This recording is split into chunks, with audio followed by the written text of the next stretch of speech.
ಈ ವಿಡಿಯೋನಲ್ಲಿ ಜಾಲಿ LLB 3 ಮೂವಿನ review ಮಾಡ್ತಾ ಇದೀವಿ ಹಾಗೂ ಮೈನ್ ರೋಲ್ ನಲ್ಲಿ ಅಕ್ಷಯ್ ಕುಮಾರ್, ಅರ್ಷದ್ ವಾರ್ಸಿ ಹಾಗೂ ಸೌರಭ್ ಶುಕ್ಲಾ ಅವರು ಮಾಡಿದ್ದಾರೆ. ಪ್ಲಾಟ್ ಬಗ್ಗೆ ಮಾತಾಡಿದರೆ ಒಬ್ರು ಫಾರ್ಮರ್ ಅವ್ರ ಆನ್ಸಿಸ್ಟರ್ ಪ್ರಾಪರ್ಟಿನ ಉಳಿಸ್ಕೊಳ್ಳೋಕೋಸ್ಕರ ಹೊಡೆದಾಡ್ತಿದ್ದಾರೆ. ಆದ್ರೆ ಆ ಲ್ಯಾಂಡ್ ನ ಒಂದು ಪವರ್ಫುಲ್ ಇಂಡಿವಿಜುವಲ್ ಅಕ್ವೈರ್ ಮಾಡ್ಕೊಂಡ್ಬಿಟ್ಟಿದ್ದಾರೆ. ಇದರಿಂದ ಅವ್ರಿಗೆ ಎಮೋಷನಲ್ ಟ್ರಾಮಾ ಬರುತ್ತೆ, ಅದೇ ರೀತಿ ಲೀಗಲ್ ಕಾನ್ಫ್ಲಿಕ್ಟ್ಸ್ ಕೂಡ ಆಗುತ್ತೆ. ಆದ್ರೆ ಯಾವಾಗ ಕೇಸ್ ಗೆಲ್ಲಕ್ಕಾಗಲ್ಲ, ಅವ್ರ ಎಮೋಷನಲ್ ಇಂಪ್ಯಾಕ್ಟ್ ತುಂಬಾ ಜಾಸ್ತಿ ಆಗುತ್ತೆ.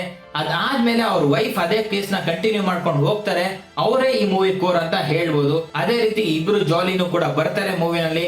ಅವರಿಬ್ರು ಕೋರ್ಟ್ ಅಲ್ಲಿ ಏನೇನ್ ಮಾಡ್ತಾರೆ, ಆಮೇಲೆ ಜಡ್ಜ್ ಹೆಂಗ್ ರಿಯಾಕ್ಟ್ ಮಾಡ್ತಾರೆ, ಮತ್ತೆ ಆ ಇಂಡಿವಿಜುವಲ್ ಹೆಂಗ್ ರಿಯಾಕ್ಟ್ ಮಾಡ್ತಾರೆ ಅಂತ ನೀವು ಮೂವಿ ನೋಡಿ ತಿಳ್ಕೊಬೇಕು. ಸೊ ಫೈನಲ್ ವರ್ಡಿಕ್ಟ್ ಕೇಳಿದರೆ ಜಾಲಿ LLB 3 ಮೂವಿ ಬಂದು ಲಾರ್ಜ್ಲಿ ಸಕ್ಸಸ್ಫುಲ್ ಆಗಿದೆ ಅಂತ ಹೇಳ್ಬೋದು. ಯಾಕೆಂದ್ರೆ ಅವ್ರು ಏನ್ ಹೇಳೋ ಕೋರ್ಟ್ ಇರೋದನ್ನ ಕ್ಲಿಯರ್ ಆಗಿ ಹೇಳಿದ್ದಾರೆ. ಅದೇ ರೀತಿ ಕ್ಯಾಸ್ಟ್ ಕೂಡ ಒಳ್ಳೆ ಪರ್ಫಾರ್ಮೆನ್ಸ್ ಕೊಟ್ಟಿದ್ದಾರೆ. ಅಕ್ಷಯ್ ಕುಮಾರ್ ಹಾಗೂ ಹರ್ಷಿದ್ ಅವ್ರ ಕೆಮಿಸ್ಟ್ರಿ ಸೂಪರ್ ಆಗಿ ಮೂಡ್ ಬಂದಿದೆ.